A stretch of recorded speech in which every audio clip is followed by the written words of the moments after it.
ban continues always, and that is one thing that has remained consistent, is that Ziggs, when it is not banned, has been picked, and TSM takes it away. Yeah, and as far as tournament metas go, there's also series metas. And if we look like this is a series, we can predict the TSM bans. They banned Kennen, Ziggs, and I believe LeBlanc in 3 games in a row beforehand, but they're switching it up here. Yeah, Ziggs, Gragas, and then maybe Lulu first pick Karma. It's actually an approach that I wouldn't mind seeing from TSM. Karma flex, strong on blue side because you lose your counter pick at least somewhere. Yeah, I think the blue side strategy here with Ivern already being banned is you'll ban one of the Lulu or the Karma right here and then see if Gigabyte Marines is willing to do the same. If they do, you can still first pick Lee Sin. If they don't, you can trade Lee Sin and Graves back and forth. Fascinated with the Ezreal ban. Maybe they're predicting a shift in TSM's pattern where they were just going to put Turtle on Ezreal right now so he can shift away. If he does approach a brush here and there and has an answer ready, they always predict that. Oh, it's going to be bans against Stark, so the entire bot lane left available aside from Ziggs. For the Marines down here, they have one final ban to go before TSM gets that first pick. You think Lee Sin and Graves may be a trade, or maybe you go for the early Karma, maybe the early Lulu, we'll see what happens. Yeah, a lot of aggression usually follows out of pushing lanes. That's what we see time and time again here for the Marines. They don't always need to go for it, but that is why the Ziggs is such a key component in their pick ban. They might have to match up for it by just picking a really strong pushing support. And if TSM can steal the Karma, it may be a hit to their economy. Yeah, and I think this is actually pretty fascinating with the second marksman ban coming through, really having an idea of pinching Wild Turtle's champion pool a bit. And in this environment now, where we've seen so many pinches between Lee Sin Graves and between Karma Lulu, to have none of them banned, it actually lowers the priority on them a little bit. So yeah, they first pick Lulu because they prioritize it over Karma, but What's even more interesting about this is in this series between the Marines and TSM, the team with Karma is 5-0. So TSM does pick the Lulu because that's what their priorities are, but it has not been based on the results of this series. And now, is Levi going to go for steal or for comfort? Because taking away Svenskern's Lee Sin, technically on paper, should be a big hit right there, but we obviously don't know if he prefers something else. And talking taken away, the Varus now off the table. They put 2 bans at Wild Turtle. They took a 3rd away. There's not a lot left. He's shown to be comfortable and successful, on. And then if it means he picks up Caitlyn very early on, they still will match the Karma right there and then the push. But if they choose jungler here, though, TSM still has the opportunity to go for another shield comp. Yeah, this is Gigabyte Marines, I feel like, playing very aggressively in this draft phase because they're almost daring TSM pick both shields. We don't need them. We don't think you can play that strategy. Therefore, they're stealing other picks away, like getting the Varus before TSM had a chance to lock it in. Yeah, and they basically call a bluff. If you want your double shields and your favorite jungler, well, then you can't pick an 80 carry, and we already squeezed you once, we'll squeeze you twice here. So Bjergsen locks into Caitlyn for his 80 carry, but TSM getting a decent amount of comfort. Yeah, and I do think they still have a chance to put together a strong team composition. I feel like things like Caitlyn, Lulu, if they have something like an Orianna in the mid lane, still has tremendous power. But getting the Karma over this late in the draft, I think is quite an accomplishment by the Gigabyte Marines. Yeah, this is still a strong moment in the draft when you have parity in the first 3 picks, because then you can ban out the carry tops, pick a strong tank for your top laner, and then leave the counter pick for mid. It's actually quite a good strategy to do on that side. I gotta say, it's been a pretty compelling champ select right now. Gigabyte Marines got the priority pick on 2 roles, and TSM got priority on 1. And as you mentioned, Jack, Karma's been beating Lulu, and Karma's been winning overall in this head-to-head series. Now we are back into the second ban phase right now, and Fizz off the table. Yeah, maybe a lot more top lane bans to come through for the Marines. Stark got bans thrown against him early on. The question is now TSM knows the Gigabyte Marines have a potential counter pick. Do they throw bans towards the mid lane right here? LeBlanc is something that TSM has banned every game where it's been available, did not ban it here, so you have to wonder if they throw a ban in that direction. And then ultimately they can still keep that Karma flex alive until the last moment if LeBlanc makes it through for like TSM, for example. Same story for TSM, unless the Marines pick it early, but I don't think the LeBlanc instantly will happen. Yeah, this is a huge banning out of top lane champions. 1, 2, 3, 4, 5 bans already. A 6th could be on the way. People have accused Stark of having a small champion pool. Keep saying if you just ban Kennen and Graves, he's got nothing left. He's had a good Fizz game, I believe, and he also did okay on Jace. So we're calling that bluff a little bit here, especially if TSM throws another ban at the top. He should be looking at Nautilus right now. Maybe the risk is Fiora matchup right there. I do believe that's fine. With the Shen out, I think he has to lock in Nautilus, but that maybe unlocks the carry potential of Hanser. Yeah, and I think that's what TSM is going for here. They want to have a top lane priority of some kind. 6 top lane bans. If they take a top lane here as a priority, Fizz can flex as a mid lane ban, but 6 champions that can go top lane. That would be the 7th, and then 8th would go over to Hanser. Yeah, super deep champion pool necessary here. Nautilus is the hover. Yeah, but it is the right choice. There it is, yep. But what is Hanser reaction here going to be? Because I thought only Fiora was left. He's hovering Renekton. Kind of forgot about that pick. Yeah, there were strong early picks. A lot of top laners available. Renekton. They had a smattering of top lane bans. We've seen Fiora do well in Nautilus. Renekton is something Hanser did succeed with against Stark in the final game of their best of 5. And this has to be Echo, I feel. Otherwise, your counter pick potential is ruined. Because conventionally, if you leave Syndra open, you can punish with Fizz and Echo. If you just go for survival, LeBlanc is still there. But I think Bjergsen rather plays the Syndra here.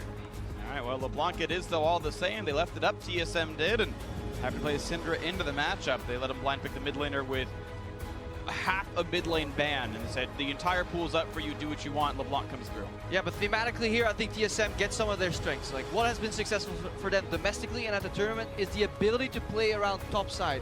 Renekton historically has always had a really strong dive opportunity, level 3, 4, and even at 6, paired with the Lee Sin. We have a strong early laner in Bjergsen as well, and we have a bot lane that could technically survive. So if you're looking at TSM, if you're Parf, I think you're definitely not too unhappy. Yeah, I agree with you. Being able to pick some of their just most known champions, specifically with Bjergsen and Syndra. Looking at the side of Gigabyte Marines, though, you look at their best players, typically Levi and Optimus, on S-tier champions here at the tournament. So I think both teams managing to pick to their style, and if TSM is looking for a place to win, it would be top lane. Yeah, we're talking about champions that they're used to, champions that are great in the tournament. But then we have to wonder, how are the Gigabyte Marines going to surprise us in this early game? Is it going to be another fancy swap? Is it just going to be early aggression, level 1 cheese? Like, we don't know, because every single game, they seem to find a way to just add a little bit of flavor to the gameplay. Well, the flavor's going to be fun to watch for in this one as we get ready into this one. Gigabyte Marines are 1-0 in the group stage. We talked about the best of 7. For those who don't know, these teams did play a best of 5 back in the play-in portion. That's no longer directly relevant to this game. As far as actual seeding is concerned, these teams are at 2 and 4, and the Marines are 1-0 in the head-to-head. Again, we're battling for what's, I think, optimistically 4th place seed going into the bracket stage. Winning here, very important for that. Exactly. There are 6 teams in the group stage. The top 4 move on to the bracket stage. The top 4 also get what is known as a Pool 1 seed in the World Championship, which is the highest seeding possible. Gigabyte Marines have already guaranteed their region a spot in the group stage, which would be a Pool 2 seed.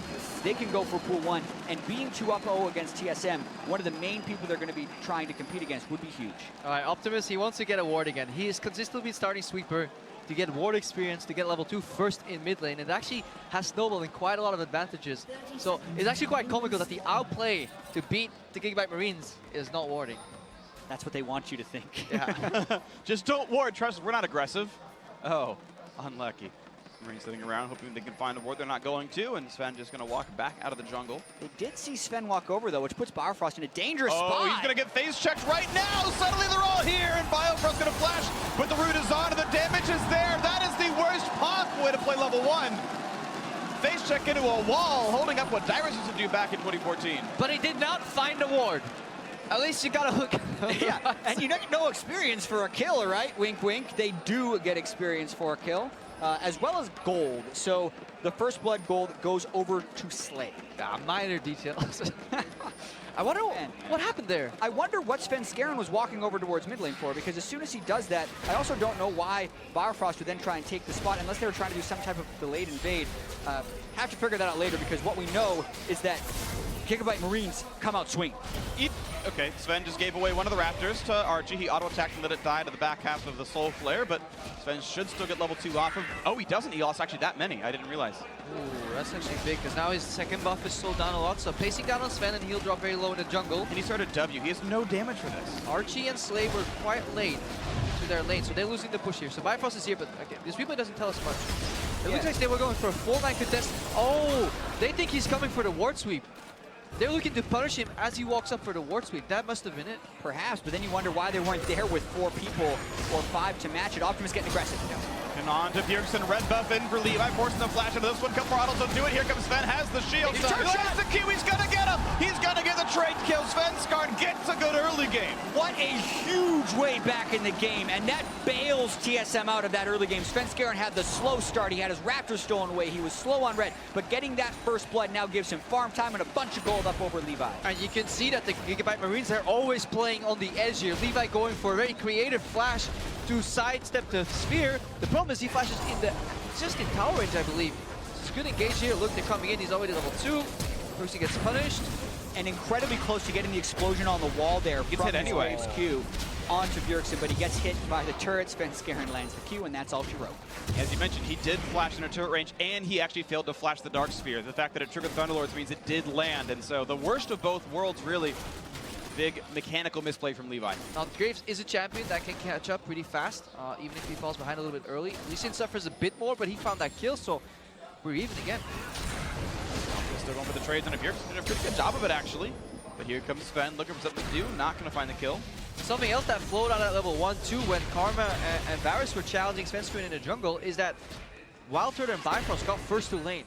And this is a matchup that is very dependent on the first Q in lane by Karma. If she gets like 4 creeps with a Mantra Q, they'll get the push. But Bifrost and Wild Turtle, they have been consecutively pushing into this turret, and now Slay's under pressure despite getting first blood gold. He never actually went to Bio. Yeah, not only did Archie not get the first Q, he Mantra Q'd the Raptors, but Bifrost still has no flash from that level 1. Exactly, flashes from the level 1. There's no way out for him. Quick kill comes through to Levi. Nothing he could possibly do about it. Good setup by Archie. Just the walk-up exhaust got the kill.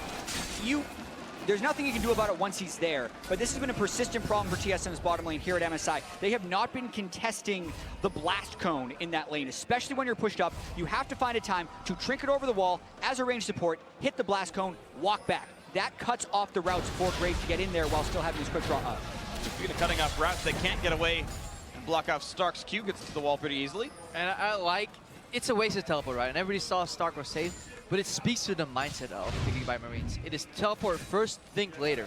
And again, this ward is not enough if you're this aggressive against the Karma. So TSM, they're not predicting what is the most likely move our opposition is going to make. They're playing a Karma. Well, of course he's going to try and W you. Ooh, unlucky on this one. 400 gold lead for the Marines. And we do have another pause real quick. We'll see what that ends up being in a little bit. Although Bjergsen immediately said ready right afterwards. So could have been a mistake of a pause, but the players all said they're okay. Accidental pause, they're saying ready. We'll obviously get word if it is something else, but it looks like they're thinking about carrying on. 5 minutes into this one, it's been pretty busy.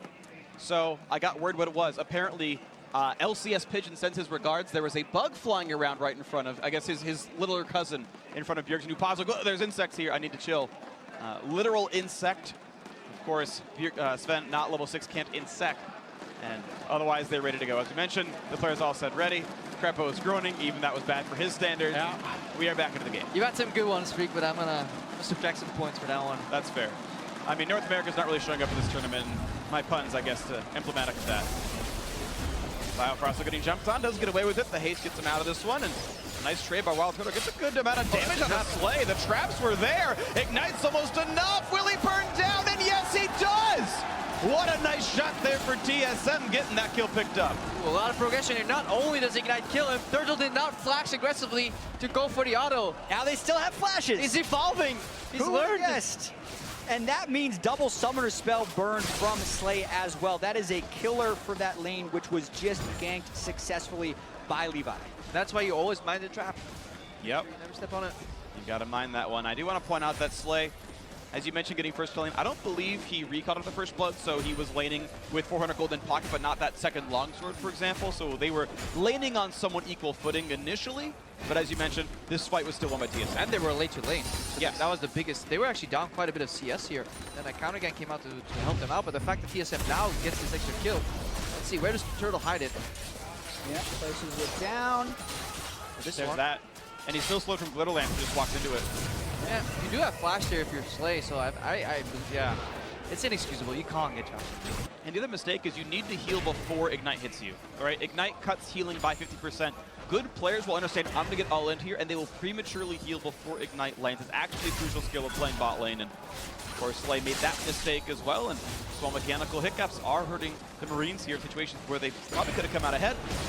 Get another all in here in the mid lane. Optimus gonna take the ulti though, look at the damage, narrowly dodges the stun. I love the way Bjergsen reads this. He pops a couple Qs down. He knows. He starts with W. That's fine if you miss it, because if you miss your E in this matchup, you're definitely screwed. So before he knows where Optimus is going to end up, he just opens up with R, and then he gets a million spheres on his floor, so that when he does press E, it's so likely to hit. Yeah, it forces Optimus to retreat because he knew what combo was coming. Also want to point out, this is not your cleanse Lulu Bjergsen mid lane, it's an Ignite Cinder, so definitely back to trying to be an active player. Ooh, damage, Archie is just gone. Biofrost gets the kill. This one, Slay on the chase, but Turtle with the flashy save, dodged the piercing arrow. And here comes Haunter. He's teleporting. He's level 6. He's got flash. There is no way out for Slay. Biofrost flash is a guarantee. Maybe a bit aggressive, and somehow Sven is caught alone on the top side of the map. Loses his flash, still dies anyway. Trade for Bjergsen in the mid lane against Optimus, wins that. Then probably setting up for a gang top lane. He's playing around Hans, so that's the way you win. Suddenly this guy disappears, and you're finding yourself holding for pressure in the top side. But what a performance here at TSM bot lane. Definitely outclassing 2v2. Yeah, the only thing you can criticize there is Biofrost flashing for the kill that was all but secured with no summoner spells on Slay. Maybe they're worried about a blast cone escape or something, but kill secure by the support. They're not the greatest. Haunter making it back up to top. And you save Haunter's flash rate. So it's a trade-off. Like, do you want to reward your top laner? Do we give him the kill because he was such a nice boy to teleport down in the bot lane? Or do we just make absolutely sure we're not misreading any blast cone play here? Yeah, Lulu does scale decently with gold, so I think they're going to be okay with it. Going to be pretty happy with this one, absolutely. We can watch this fight again of what happened with Sven. Oh, he's actually clearing on top of a ward. Yeah, and he's looking to set up a dive potentially on 6-2. Flashes out. Yeah, so he ends up getting collapsed here. Why anything else do that? It slows you down. Nice anchor there. Yeah, really well played by Stark. And then in the bottom lane, there was that Lulu flash. Like that ward Archie just placed. A lot of teams do it though. Seems to be the new standard ward. Because obviously when you just randomly ward this brush here, it's going to get contested immediately and you lose the vision. And most junglers do path that way to bot side. Right now it's going to stay up, so we'll see what happens. Optimus clearing in the mid lane and has been mostly attacked by Bjergsen. You got an 8-farm lead for the TSM mid laner. And then the second ward that he placed is now being cleared by Biofrost. It's in the Krug Brush. So if you combine both the ward in the Krug Brush and the one behind Dragon, you can negate warding Tri-Brush altogether, so you dodge the sweeps there. And it's the precursor to a teleport play, because Stark right now has TP advantage over Haunter. The fact that he did that though tells TSM, oh, they're planning exactly a teleport. Exactly, and LeBlanc is even missing, so this is where Gigabyte Marines are trying to make their plays. They've had 5-man dives bought even before this in this series, so TSM adapting a little bit, pulling all the way back, but they don't actually have a counterplay set up. They're looking for a counterplay mid right now. Svenska's hugging Bjergsen, and they want to go for mid since he couldn't go top in time. But Optimus dodges it, so good punish here by the Gigabyte Marines. They're staying alive for a little bit longer. This wave, it should be dropping down. The red buff on Levi going to be plenty for this. TSM did still get the first turret in the bot lane. The earlier ganks had paid off, and they managed to get the first turret gold, but nice move by Marines actually to turn it around at least to make it closer. Yeah, and even after the dust is settled, it's a 1,500 gold lead for TSM, which is better than a lot of their early games have been against the Marines. They have had this lead and also lost a game before because of how aggressive the Marines play. But if you think about win conditions, the 25 CS lead in the top lane is very solid for TSM because they're going to be looking to split push with him pretty much the entire game. Yeah, and this mid lane matchup is also so much more comfortable right now for Bjergsen. We already saw that he was varying up his skill usage because he got that Negatron cloak. He's no longer at risk of getting all in by a teleport LeBlanc. LeBlanc spirals ahead early with TP because you get an item advantage early on. It's definitely the right players are in the right setting right now for TSM. I agree. We'll see if they can keep it moving forward right now. If Marines find a bit of a comeback, they've not really been known to do so. Marines have always been a very strong early game team and hoping to snowball from there. See if they can navigate a deficit. Yeah, and Marines are setting up around the bottom lane. TSM's thinking about setting up around the top lane. Again, the respect is actually given by both sides. Stark did back up until Bjergsen started wandering back towards mid. Yeah, what's TSM going to give up? Maybe an Ocean Drake. What is Gigabyte Marines going to give up? Maybe a kill on a Dragon or a Tower here, rather. It doesn't seem like they want to commit onto Stark. So far, not much gain. There is still a lot of turret pressure. That turret will fall soon-ish. Cripple points out that Optimus does have teleport. That's a good point. Of course, he can always join these frays whenever he wants to. And I like that TSM is thinking about that. Because so often we've seen them, oh, let's dive this boy. Big tank takes him out the kill, but we definitely have the damage. Renekton can dive super easily in and out of turrets, but then there's always that TP from LeBlanc. Yeah, typically when you play against the Gigabyte Marines, if you're any team but SKT, your goal is to slow the game down because they're so aggressive and you hope to be able to catch them in a reckless pattern. That's what it looks like TSM is trying to do here, as the game is slowed down much slower than any Gigabyte Marines game we've seen. And what's funny is that was the prediction that everyone had coming into the tournament. That, oh yeah, Marines are really aggressive, they're going to look for plays all the time, but as long as you stop them, you're going to be okay. And like that, you might find the situations, just ward your jungle, you'll find someone roaming. And yet so few teams were able to do that so far this tournament. Maybe just take another week to finally settle in, but the 22nd game is the one they'll get him. Yeah, I know, it's funny, but and of course we've seen teams have good early games here against the Marines, but this was this style everyone expected, yet no one ever actually saw. The punish game. TSM this time around actually getting it. Yeah, I just want to praise the synergy right there from Svenskeren and Bjergsen, leaving no counterplay unless Optimus flashes the kick initially. Because it's kick into QE, then Q connects, Svenskeren holds it until Distortion gets pressed a second time, finishes off the kill here. So almost a 0% play for Optimus once that kick is in motion. Yep, as long as you land the skill shots, there is no inputs Optimus can press that keep him alive.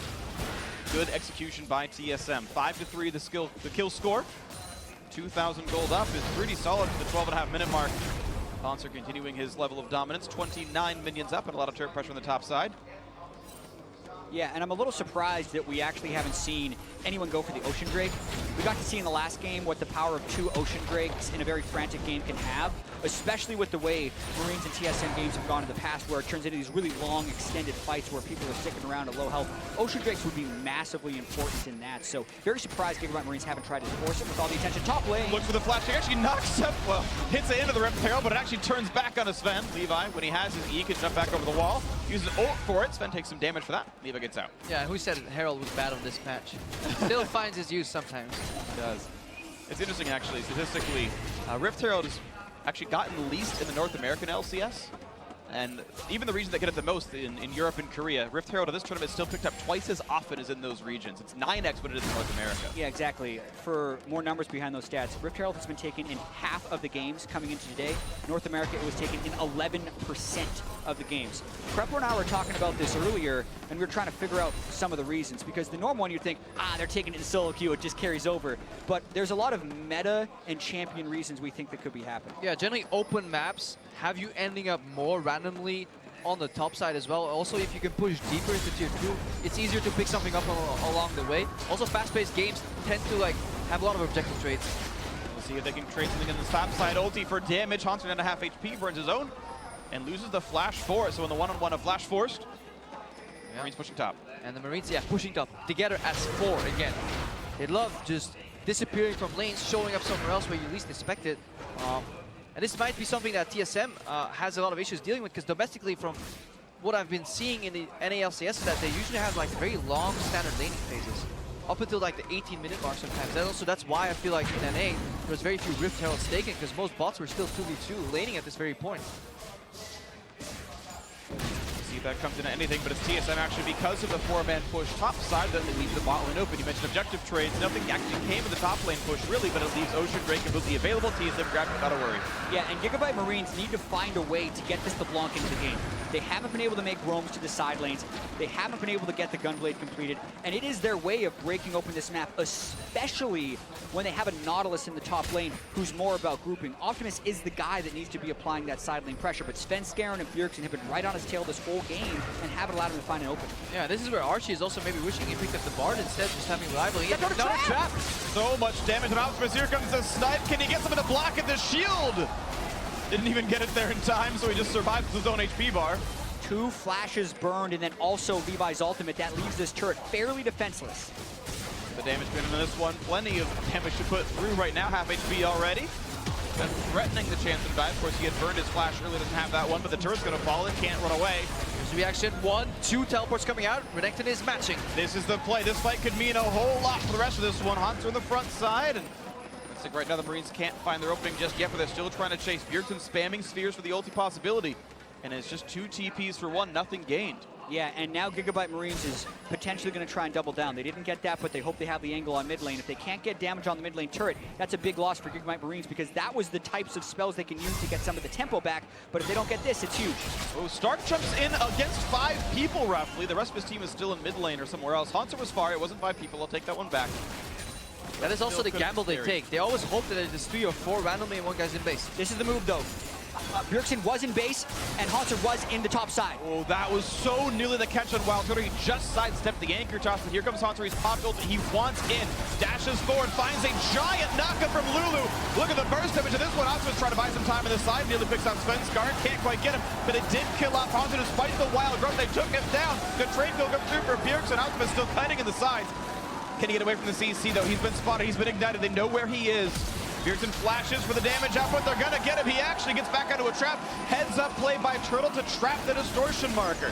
And now they're going to keep going. Firefox is having a fantastic game here in the 2v2 with Wild Turtle. They're getting an advantage, and there's a massive flash Wild Grove onto Renekton from Haunter that was crucial to the winning that fight. It did a massive amount of damage, but at the same time, I do feel like it overextended him a little bit. Getting that fight, though, absolutely huge. Biofrost and Haunter playing with a ton of confidence. Yeah, double dash. He knows the support has the backup here. 3-man knockup. Optimus is going to flank in, but he's spotted. And more importantly, Turtle and Bjergsen just untouched. When these guys get to space with performance fights, they can still deal out the damage. He's in these crucial situations where they have to play on the edge, and it has often failed for TSM. And this game entirely has felt like TSM has almost always been in control of what's happening. Yeah, that is something that is so hard to find against the Gigabyte Marines, is that feeling of control. And losing it at minute 1 when Biofrost died and then they started invading their jungle shows a type of in-game resiliency, and that's what TSM need to be able to do to bounce back in games. They've done it so far. 3,000 gold up. Generally speaking, again, when teams get the early game leads, they close out. Marines have had almost the best early game in the tournament, and yet they're 2-4 because after 30 minutes, they've not known what to do. Now, TSM have had this similar problem, by the way. One of the TSM's biggest problems this year has been the clock hits 30 minutes, and they haven't closed the game out just yet. That happened to them at Worlds last year as well. This time around, though, I think TSM may have better endgame shot calling, and they are in a position to succeed. And when that clock takes 30, so often Haunter finds himself outscaled. He's picking a very poor scaler here in Renekton, but Stark is not having a good game. So maybe even at the 30-minute mark, there will at least be parity in terms of pushing power on that side lane. Ironic that a Crocodile bad scales. Unlucky for Haunter there, but Yeah, that's a good one. I'll give yeah, see, thank you. I appreciate that. Here we go. I mean, you think about it, not so heavy. He tips the scales pretty heavily in this one, and here comes Sven Skarn, going to land the Q, and Optimus rooted, goes down to half HP. Mid lane turret still a bit under fire, and TSM looking to make this a 3-1 turret score soon enough. And they are staying near the mid side. Bot lane has been ignored so far. Haunter might be heading down there soon enough. Both teleports will be available shortly, and likely to be an area of contest soon. Exactly, and this game is getting so interesting with the outer turrets still alive in so many lanes. Gigabyte Marines do seem to be hoping for that one pick, and they actually may have found something in the mid lane. Oh, they found a dead Crocodile, turns him into a belt, but TSM still pushing up at the top side. Of course, it's 5v4 on the map. TP up in about 12 seconds. The Marines can't get Stark there just yet. This could be a breaking point for this game because TSM may be walking into a 5v4. They're continuing to push, knowing Haunter's down. 20 seconds until his up TP 15. Almost off cooldown. Yeah, the goal here is to corral them, not play for the objective here. Keep them pushed against the wall, then run them down. TP in 5. Can they corral TSM into the 4v5? Haunter will not respawn by the time TP completes. Can they get Stark into the fight? Stark. Can they corral TSM? Big ulti comes through. The TP is very far. It's back in the pit of the Rift Herald. Ulti comes in, can't quite kill off Levi. Here comes the teleport in for Haunter. He'll actually join the fight first. Oh, wow. Actually, one staying alive. Sven getting the kill onto Optimus, and a catastrophically bad teleport means that Marines can't find the intro. Stun into Bjergsen. Burst damage going to come through. Levi gets the kill, and the chase is on. Can they find more? Slow into Biofrost. The root's going to be there as well, and yes, that means the fight is 2-for-1 in favor of the Marines. But TSM still took 2 turrets down, so the overall trade is still beneficial for them. What a difference a good teleport could have made this fight here. Stark was nowhere near in time or in the right place. The only thing I can think of is the Gigabyte Marines ran out of wards. Must have. Because it was such a good idea of a play to get him there, but Stark came in at the Baron pit, and even when Haunter essentially got to the fight beforehand because of the long retreat, Gigabyte Marines still had a bit of an advantage in the fight. Yeah, with that in mind, maybe They should have herded their sheep to the right instead of to the left, right? Put more people on the top side of Baron, hold them in that lane longer, because the ward was actually in Asher. So we're already too late here, but what if the Marines just path the top left way more aggressively? Yeah, and then watching the fight right here, Hanser does get a TP in right at the start, but TSM actually decide to turn this fight. If they wanted to back away, they could have backed away entirely and just gotten the 2-turret trade. Yeah, look at Stark. Where do you think he lost his HP? As he walked in an Asher pit, he actually triggered Baron Asher, who knocked him up and slowed him down as well. So he's way too late right there to that fight. Unfortunate, but poor planning from the Marines.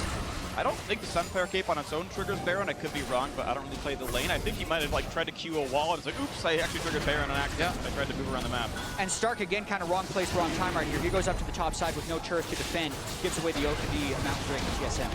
And now it's all falling apart. It's all falling apart. You're right, Crepo. It's falling apart now. Marines, it was nearly the play. And it feels like a lot of this game has been maybe the right idea, but slightly the wrong execution. Several situations there where Marines just mechanically misplay the situation, or it's just by a small margin it's off, and TSM 4,000 gold up are in a commanding position. Yeah, and props to TSM for finding the time to think here. That is not a goal, that is real Optimus. Nice for the redemption, very smart by Biofresh, make sure he stays alive in the duel, not even a problem. And now, the flash, the chase down, another kill, Knight come through, Hanser steals it away, scumbag. Biofresh could have had his fourth, but the mid lane just fell. Turret's going to be going down to trade the Marines. Yeah, and TSM is controlling Optimus in this game, giving him a lot of edges. Bjergsen one-shots him. Polo's out, Slay, the gameplay is there. He hit R, there's nothing new about it because he didn't buy any magic just yet against a Cinder. That is a risk that he took, and it paid off poorly. TSM played slow when they need to figure out what is going on, but they play it fast when they need to as well. Bifrost not trying to preserve his flash there. He knows there's a tempo advantage to be gained. Immediately goes for the flashing Knight, and so much comes off that. Try to kick back on a Stark. They don't find a lot for it, though. Actually, I think he got denied by the Wild Growth, and Sven gonna die to the turret. Just gets the shield in time and stays alive on that one, but TSM now running out of health. They cannot make the 4v5 dive work. Really pushed hard because they wanted to get that inhibitor down and nearly overextend. They end up burning a lot of critical cooldowns there. Flash on Lee Sin, heal on Wild Turtle.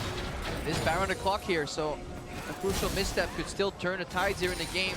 Give the Marines a way in. They're aggressively over chasing here. Slay is nowhere close. Yeah, and I know that TSM feels in control right now with the 4,000 gold lead and the turret advantage, but we've seen much larger leads swing around in the late game in this tournament. And Marines still want to fight. TSM regening a bit with a single Ocean Drake, not as much as if they had two, obviously, but you saw Levi like, maybe I can hurt them, maybe we can... No, okay, he's not going to get it. I guess worth the attempt. That's kind of the point. Marines always say go. That Stimpak's research, they're looking for everything they possibly can. Hurts them to do it, but sometimes they get those kills, and they're going to look at the mid lane right now. The aggressive play off the TSM reset, and to be fair, it was TSM's overdive. They were forced to back with low health bars because they pulled the trigger on a fight they shouldn't have gone for. Marines rewarded with smart play by going back to the mid lane. I do have to nitpick the Phantom Dancer on Wild Turtle a little bit right now because this is the second game where he's been on a carry with Phantom Dancer second instead of Hurricane. One game was Twitch, this game it's Caitlyn. He's so afraid of dying in a 1v1 to someone he wants the damage reduction, but Hurricane just gives you so many more headshots on Caitlyn. It's almost unanimously the better choice, so I have to criticize that a little bit, playing too safe. Yeah, Caitlyn in a brush with Hurricane. Very satisfying to watch. But at this point, is overcorrecting really the wrong thing if you're Wild Turtle? Because it has to be getting to him, right? Like he must get some of the feedback that the community is in a very pleasant manner giving him on a lot of these games. That's why I'm very happy for at least TSM's bot lane here that they're finding performance. Even though the draft is topside centric, they actually snowball the game by outplaying 2v2. Yeah, Lulu Caitlyn, no slouch in lane, that's for sure. But they were able to get the push early. Turtle yet to die this game. For him, especially in a game with 17 kills / deaths so far. Turtle tends to stay safe enough. They did a good job in the 2-on-2. He and Biofrost have definitely stepped up this game. Been okay so far the Mid-Season Invitational, maybe a bit better than people expected of them. Expectations were low, but they've been reasonable so far. Hanser, interesting stat for him. He has only lost when he's played tanks. All his wins have come from higher damage champions. Not that's 100% win rate. He's lost on Fizz, but this Renekton game is another one in a trend of seems to do well when they actually have damage from the top lane. 25 minutes in and he's still having that side lane pressure here, and that's important because he's going to need to push in Stark and enable himself to potentially flank out. TSM is not really looking at Baron Asher just yet. They're solidifying their control on the bottom side of the map, leaving the Gigabyte Marines to wander off in the top side. Well, the base turret up in the bottom lane is still only at 980 health, so minions can continue to chip that down, and it demands a full-time defender.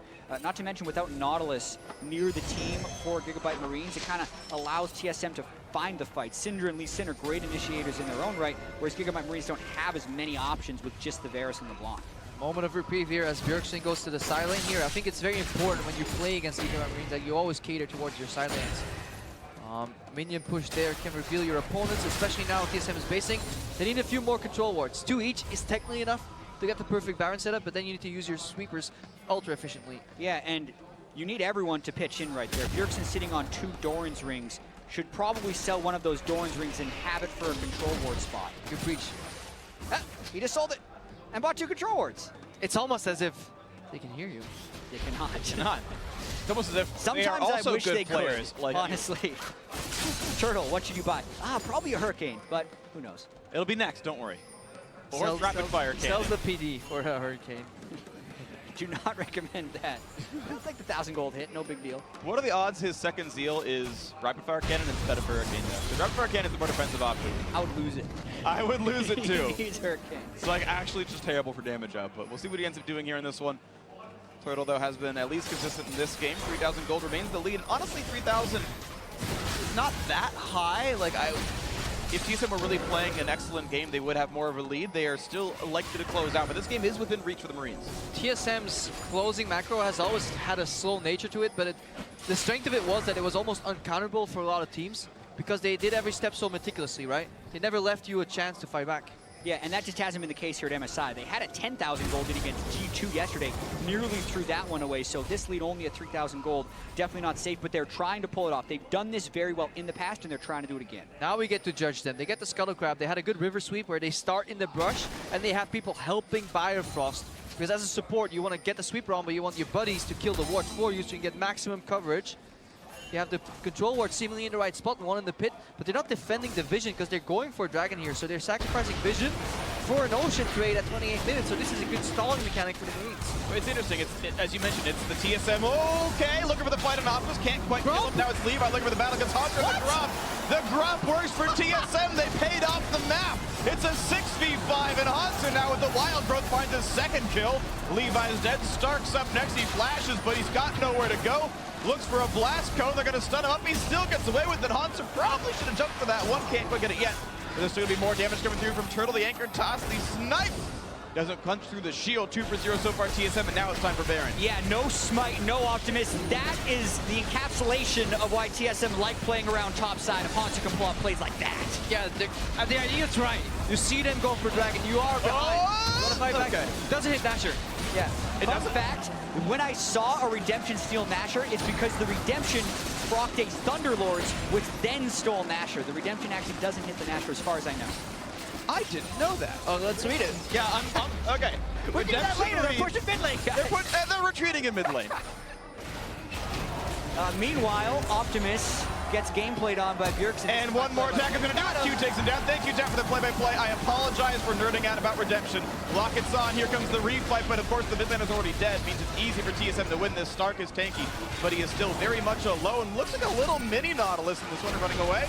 The zoom out makes it look like that, and they're killing everybody. This game just fell apart for Gigabyte Marines, but the important question is, does Redemption do damage to Baron?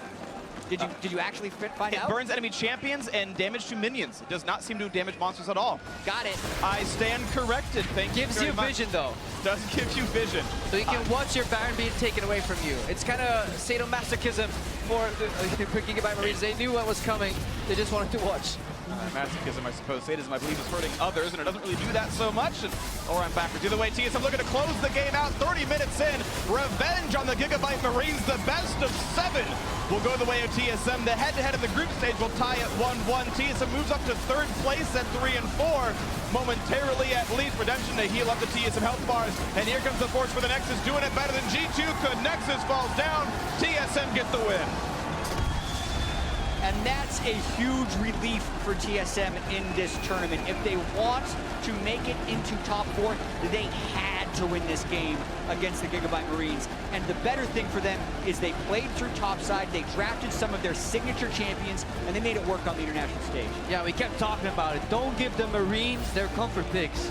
But what about TSM? They got every single champion they are at least known for playing, or the style. We saw an aggressive Hanser on a carry. We saw Svenskeren having the ability to influence the lane. It all started off very poorly though, but that flash from Levi was honestly game influencing in the early game. Yeah, getting that one kill over to Svenskeren to allow him to still play the map was massive. And that moves TSM to 3 and 4. 3 and 4, as I mentioned, is the same record that G2 has right now. See if that road upwards can continue.